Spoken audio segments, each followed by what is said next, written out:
मुंबईच्या गोरेगाव नेस्को संकुलामधील लाईव्ह कॉन्सर्टमध्ये ड्रगच्या ओव्हरडोसनं दोघा जणांचा मृत्यू झाल्याची धक्कादायक अशी घटना घडली आहे। मुंबईच्या गोरेगाव पूर्व इथल्या नेस्को संकुलामधली ही धक्कादायक अशी घटना आहे। कॉन्सर्टमध्ये सहभागी झालेल्या एका नामांकित कॉलेजच्या 2 विद्यार्थ्यांचा मृत्यू झाला आणि खळबळ माजली आहे। मृतांमध्ये एक मुलगा आणि एक मुलगी असल्याची माहिती आहे। आणखी एक विद्यार्थी गंभीररीत्या जखमी झालाय। त्याच्यावरती रुग्णालयामध्ये सध्या उपचार सुरू आहेत। या प्रकरणी 6 जणांना अटक करण्यात आली आहे। वनराई पोलीस ठाण्यामध्ये सदोष मनुष्यवधाचा गुन्हा देखील दाखल करण्यात आला। नेस्कोच्या सनी जैन, इव्हेंट ऑर्गनायझर आकाश समळ तसंच जखमी झालेल्या कॉलेज तरुणीचा मित्र रौनक खंडेलवाल यांच्या विरोधामध्ये सध्या गुन्हा दाखल करण्यात आला। दरम्यान या घटनेमुळे परिसरामध्ये खळबळ आहे।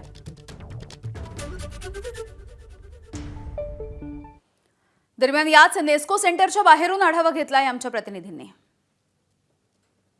म्युझिक कॉन्सर्ट दरम्यान ड्रग्सच्या ओव्हरडोसने दोघा विद्यार्थ्यांच्या मृत्यू प्रकरणी अखेर वनराई पोलीस ठाण्यामध्ये आयोजकांविरुद्ध सदोष मनुष्यवधाचा गुन्हा दाखल करण्यात आलेला आहे। गोरेगावच्या याच नेस्को सेंटरमध्ये शनिवारी या म्युझिक कॉन्सर्टचं आयोजन करण्यात आलं होतं। विद्यार्थ्यांसाठी हा संपूर्ण कॉन्सर्ट होता आणि कॉन्सर्ट दरम्यान अचानक जे विद्यार्थी यात होते त्यातील काही विद्यार्थ्यांना त्रास होऊ लागला। 2 तरुणींना चक्कर आली, त्या याच ठिकाणी बेशुद्ध पडल्या। त्यांना तात्काळ रुग्णालयात दाखल करण्यात आलं। तर एक 28 वर्षाचा इसम होता, त्याला फिट आली, त्याला देखील रुग्णालयात दाखल करण्यात आलं।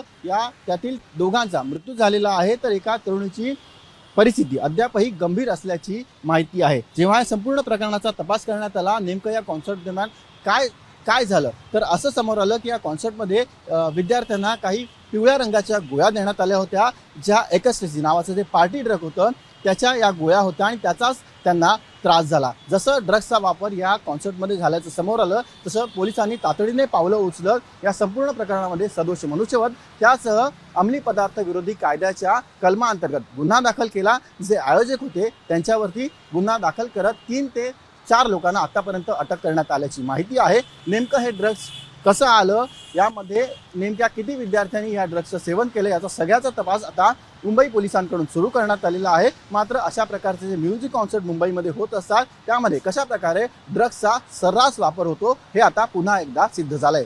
व्हिडिओ जर्नलिस्ट विजय देसाईसह सचिन दाड, एबी माझा, मुंबई। तर मुंबईमध्ये म्युझिक कॉन्सर्टमध्येच ड्रगच्या ओव्हरडोसनं विद्यार्थ्यांचा मृत्यू झाल्याचं प्रकरण समोर आलंय।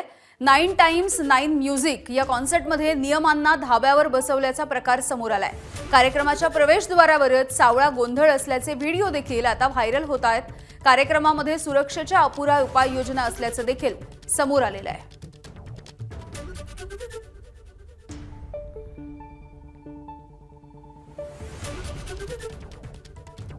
तर गोरेगावच्या नेस्को संकुलामधल्या कॉन्सर्टच्या दरम्यान ड्रग्सच्या सेवनामुळे 2 जणांचा मृत्यू झाला। यामध्ये एक तरुण आणि एका तरुणीचा समावेश आहे।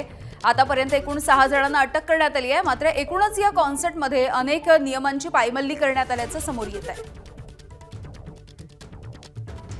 सचिन गाड आमचे प्रतिनिधी आपल्याला या संदर्भात माहिती देत आहेत। सचिन, अगदी म्हणजे प्रवेशद्वार होतं त्याच ठिकाणी गोंधळ झाल्याची दृश्य आता समोर येत आहेत। प्रचंड गर्दी या ठिकाणी झालेली आहे।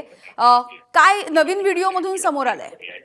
नक्कीच यामध्ये आपण बघतोय की या संपूर्ण 9 टाइम्स 9चा जो कॉन्सर्ट होता त्यामध्ये अनेक नियमांचं उल्लंघन झालेलं आहे। ड्रग्सच्या अतिसेवनामुळे इकडे दोघांचा मृत्यू झालेला आहे। मात्र आपण जे प्रवेशद्वारावरचे व्हिडिओ बघतोय त्यामध्ये देखील आपण बघतोय की गर्दी ही आटोक्याबाहेर गेलेली आहे। जे मेटल डिटेक्टर लावलेले आहेत त्याचा जवळजवळ काही वापरच होत नाहीये। कोण आत जात आहे, कोणाची तपासणी होताना दिसत नाही आणि त्यामुळेच कुठे ना कुठे आपण बघतोय की ड्रग्स तिकडे आत नेल्याचा आणि तिथेच त्यांचं सेवन झाल्याचा संशय सध्या पोलिसांना आहे। खरं तर इथे ज्या संख्येने इथे तरुणाई किंवा विद्यार्थी इथे येणार होते त्या संख्येने सुरक्षा असणं अपेक्षित होतं। प्रत्येकाचं चेकिंग करून फ्रिस्किंग करून त्यांना खरं तर आत सोडणं अपेक्षित होतं। कोणाकडे काही अंमली पदार्थ नाहीत ना किंवा मग काही इतर वस्तू नाहीत ना याचंच चेकिंग अपेक्षित होतं।